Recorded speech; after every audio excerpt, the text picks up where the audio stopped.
А я возвращаюсь к загадке Санкт-Петербурга номер 4 из прошлого видео про Санкт-Петербург, которое можно посмотреть вот здесь. Выделены полосы для общественного транспорта. Сколько раз вам говорить, что без этих полос троллейбусы будут стоять в пробке вместе с остальными автомобилями, и пользоваться ими будет не так уж и удобно, как хотелось бы.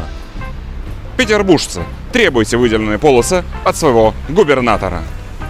Маша, как тебе Санкт-Петербург? Рассказывай. Ну, мне нравится новогодний, праздничный Санкт-Петербург. Он такой яркий, такой позитивный, такой волшебный, такой радостный, такой творческий и холодный. Продолжая тему загадок Санкт-Петербурга из прошлого видео, загадка Санкт-Петербурга номер 6. Тротуары. Санкт-Петербург. Архитектурная жемчужина России. Санкт-Петербург. Потрясающий город, где ты, гуляя по улицам, хочешь разглядывать детали, элементы, украшения, зданий. Санкт-Петербург. Город с узкими тротуарами, где, слегка задевавшись, ты рискуешь напороться на встречного пешехода. Петербуржцы, требуйте широких тротуаров у своего губернатора.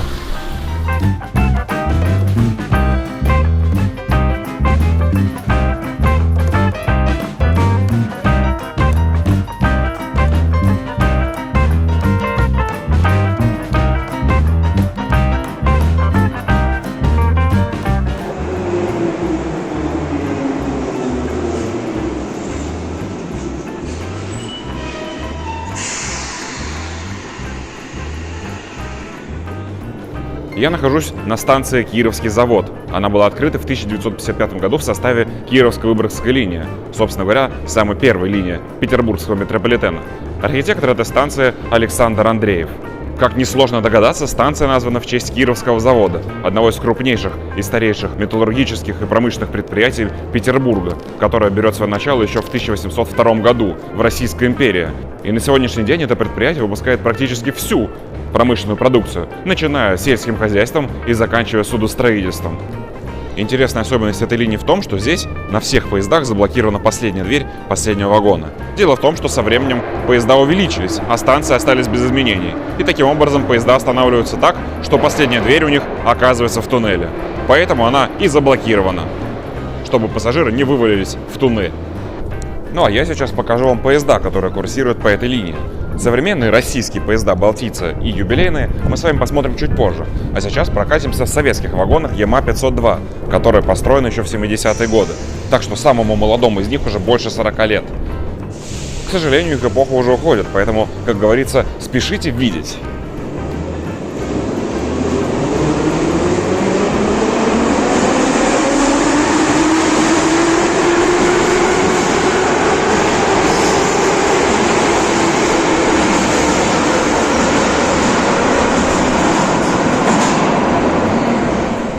Надо сказать, что вагоны ЯМА-502 являются самыми старыми вагонами метро в России, которые на постоянной основе эксплуатируются с пассажирами. Также похожие вагоны есть в Харькове и в Киеве. Но мне осталось только дождаться старого поезда, чтобы в нем прокатиться. Благо, сделать это несложно, потому что старые поезда составляют почти половину парка на этой линии. Ха! Вот так. Даже не пришлось долго ждать. Поехали. Я снимаю еж из ежа.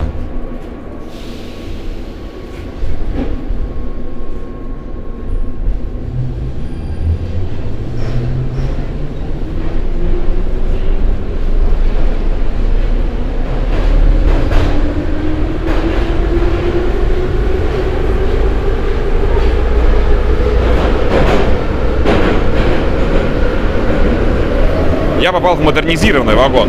Как и в московских модернизированных вагонах, в нем демонтирована кабина машиниста. Зато сохранены оригинальные плафоны освещения, мои любимые, круглые. Также в этом вагоне установлены новые форточки, новые щитки вентиляции и новые панели в салоне. Если бы не оригинальные светильники, узнать в этом интерьере вагон ЕМ было бы совершенно невозможно. А сейчас я перемещаюсь в соседний вагон, который не прошел модернизацию и сохранился практически в первозданном виде. Следующая станция — Технологический институт.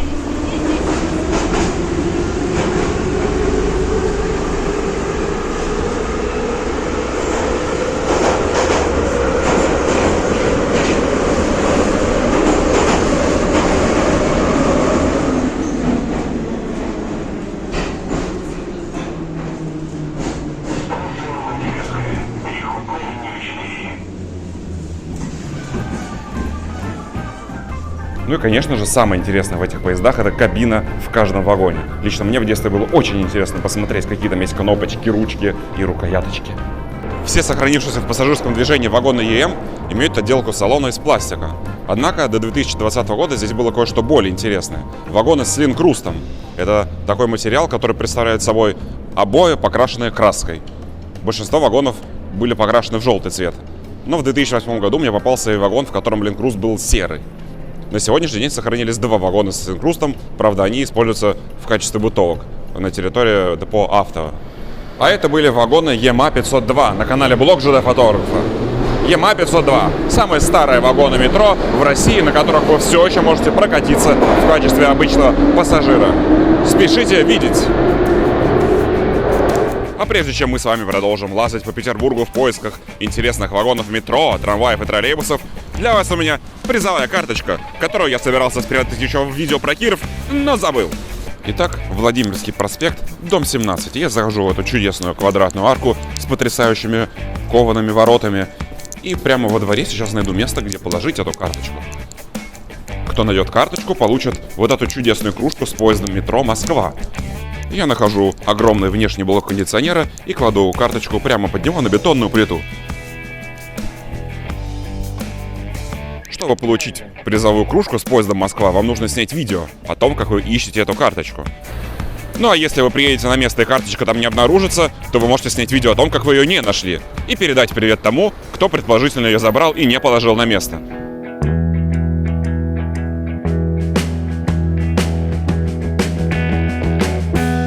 А мы продолжаем исследовать петербургские транспортности. Вот так словцо я придумал. А это Кирилл, автор канала «Единый транспорт». Он живет в Петербурге, и на его канале много познавательных видео о петербургском транспорте. Уж побольше, чем у меня. Давай, Кирилл, рассказывай, какие поезда сейчас ездят на Кировской Выборгской линии? Сколько здесь поездов в серии ЕМ осталось в живых? Сколько здесь всего остального? Рассказывай. На данный момент из вагонов серии ЕМ здесь всего 31 поезд. Совсем скоро они выйдут из эксплуатации, но кроме ЕМов здесь имеются еще составы «Балтиец», которые поступают с 2022 года в наш метрополитен. Но пока что они регулярно не эксплуатируются. Единственные 4 состава, поступивших в Петербургский метрополитен, до сих пор проходят испытания с машинистами и накат километров. Сейчас ожидается поставка 5-го состава.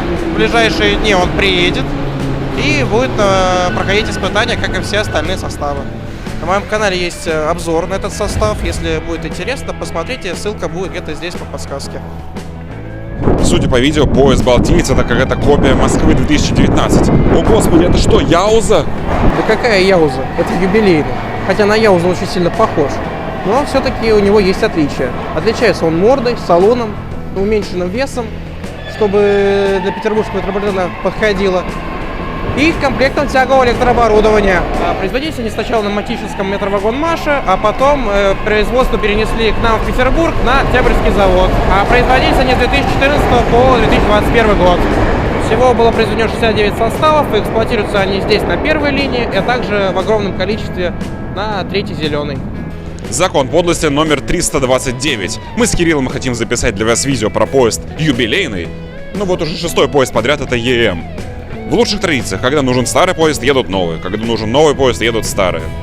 Итак, пропустив где-то 10 ежей, чтобы сделать видео с одним юбилейным, потому что выяснилось, что поезда здесь выезжают пачками, сначала куча ежей, потом куча юбилейных, мы наконец-то отправляемся на 4-ю линию, чтобы рассказать вам историю номерных, а затем пойдем на 5-ю линию, чтобы показать вам поезда 81540, которые очень похожи на номерные, но они не номерные.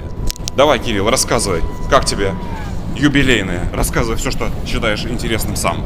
Я им недоволен в плане технических, потому что они морально устарели еще в году 18. Потому что здесь старая конструкция, которую еще признали старой при Яузе в 90-х. А так, для обновления, для какого-то метрополитена, там тот же Екатеринбург, это вполне нормально. Короче, ты считаешь, что Питер достоин большего? Да. Какие поезда нужны Питеру? Надо доделать Балтиец. То, что в него добавили USB-розетки, это хорошо, но все же его можно сделать немного лучше. К примеру, ЖК-экраны, на которых можно построить маршрут для поездки и тому подобное. Этот странный поезд называется «Аквариум», а также их называют пришельцами. Давай, Кирилл, иди сюда и рассказывай. Данный поезд, который к нам приехал сейчас, это 81717.5P аквариум, которые производились и до 2014-2015 годов на Октябрьском заводе. Это полуномерной, но в современной комплектации. Это переделка 540-го, потому что когда вагон-маш развалился, Октябрьский завод доделывал и лепил все, что делал вагон-маш. А это поезд 81717 с расположением фар 222. У него на нбу 2 фары и по бокам 2 фары. Поезда с таким расположением фар – это редкость только для Москвы. В Москве их давно уже все поменяли на 1.4.1. Но в Питере и в других российских городах, а также в городах бывшего СССР, еще полно таких вагонов. Рассказывай, что это за вагон такой? Вроде какой-то старый. За моей спиной сейчас находится вагон 81717 с бортовым номером 8679. Это один из самых старых номерных, который не прошел модернизацию и эксплуатируется на 4-й линии.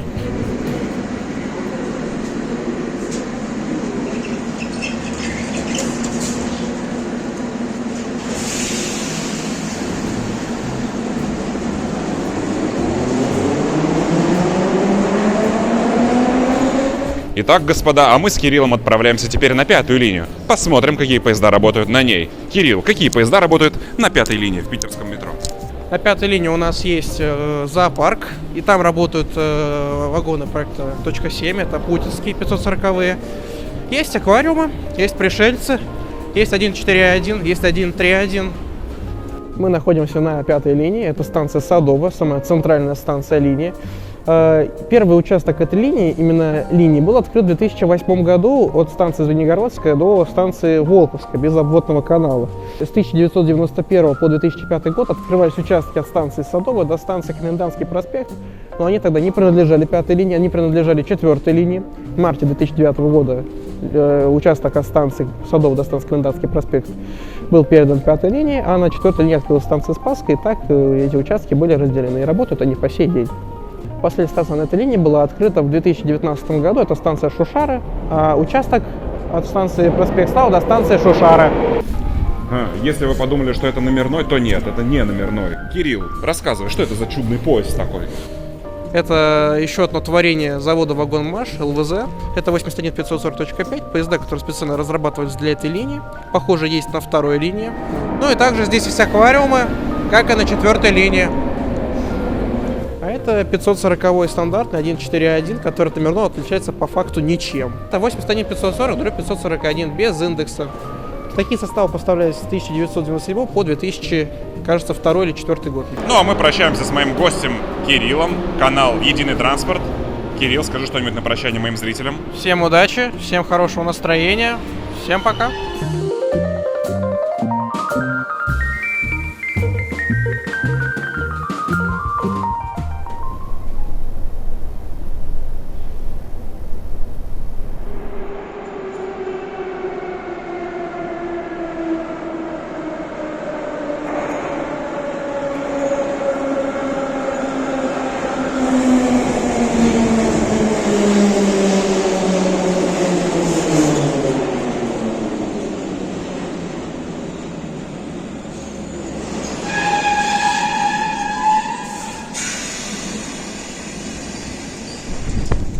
А это так называемый путинский поезд. Самый интересный поезд, который можно встретить на 5-й линии. Его обозначение 81540.7. Таких вагонов построено всего лишь 4 штуки, соответственно 2 состава. Свое прозвище эти поезда получили благодаря тому, что в одном из них Владимир Путин участвовал в открытии участка площадь Мужества Лесная, после того, как его реконструировали после размытия. Но внутри этот поезд ничем практически не отличается от обычного номерного. Просто посмотрите, у него те же сиденья, те же поручни, практически такие же форточки. Я думаю, что даже самые внимательные из вас не найдут никаких отличий.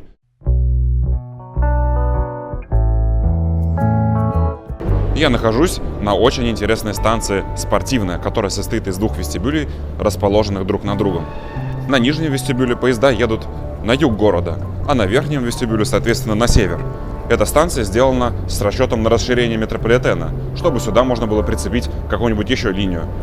Сейчас я попытаюсь поймать для вас новые троллейбусы ВМЗ «Гармошки». Очень крутые троллейбусы, которые вам, безусловно, понравятся. Итак, я Нахожусь около станции «Спортивная» в подземном вестибюле, и я не вижу ни одного указателя, который сказал бы мне, где 31-й троллейбус. Судя по бастайму, нужная мне гармошка уже где-то здесь, но боюсь, пока я буду искать выход, она 200 тысяч раз уедет. Попробуем пойти по этой лестнице. А вот и новогодний питерский трамвай модели КТМ-23. Итак, господа, случилось страшное. Пока я поднимался и разбирался, несчастная гармошка уехала от меня на 31-й огромный маршрут. И теперь мне, видимо, придется пуститься за ней вдогонку, чтобы успеть поймать ее где-нибудь, где еще будет светло. А то пока она вернется сама, тут уже 10 раз стемнеет.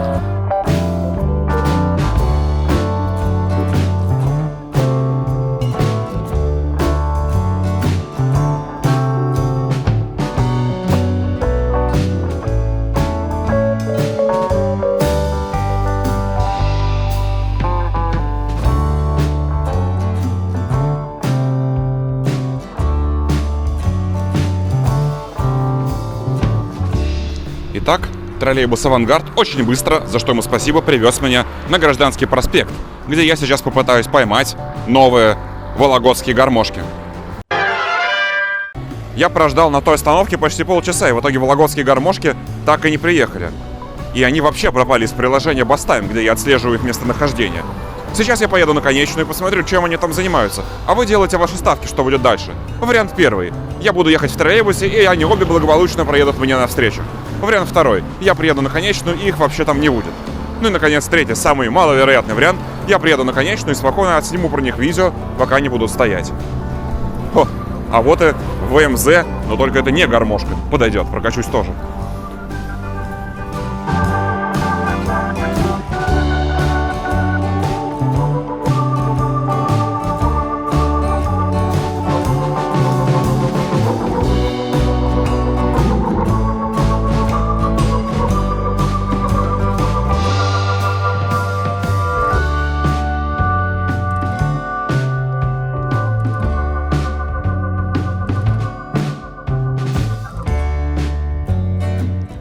Итак, этот троллейбус, который меня настиг, называется ВМЗ-5298.01 «Авангард».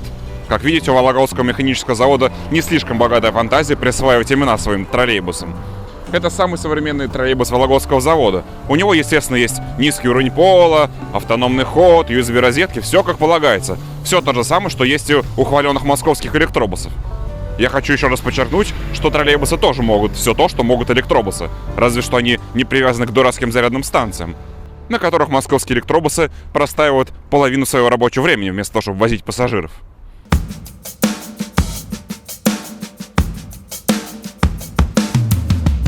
Я приехал на конечную 31-го троллейбуса на Северный проспект. И если вы сделали ставку на то, что вологодские гармошки ушли с маршрута, то я вас поздравляю, вы угадали. Троллейбусы уехали с маршрута. Ну, шутку-то я про них придумал. Не пропадать же ей даром. Поэтому расскажу все так, как и собирался. Как похорошел Петербург при Беглове. Например, троллейбус ВМЗ-6215 превратился из примитивной коробки на колесах с коллекторным двигателем вот в этого потрясающего современного красавца. Правда, теперь его индекс 6215.01, но вы сами можете видеть, насколько сильно его изменили эти две небольшие цифры. Петербург закупил 23 таких потрясающих троллейбуса у Вологодского механического завода еще в конце 2022 года. Они настолько новые, что даже не все из них вышли на маршруты с пассажирами, но это лишь вопрос времени. Как и положено любому современному подвижному составу, ВМЗ-6215.01 обладает сильным внешним видом, тихим и быстрым ходом, низким уровнем пола и, конечно же, USB-розетками. Кстати, за моей спиной тоже троллейбус ВМЗ-6215, только более старый. Эти троллейбусы выпускались в конце 2000-х годов. Ну а если вы уже прокатились в новом троллейбусе или же поуправляли им, и у вас есть какие-то впечатления, которыми вы готовы поделиться, то обязательно пишите их в комментарии под этим видео.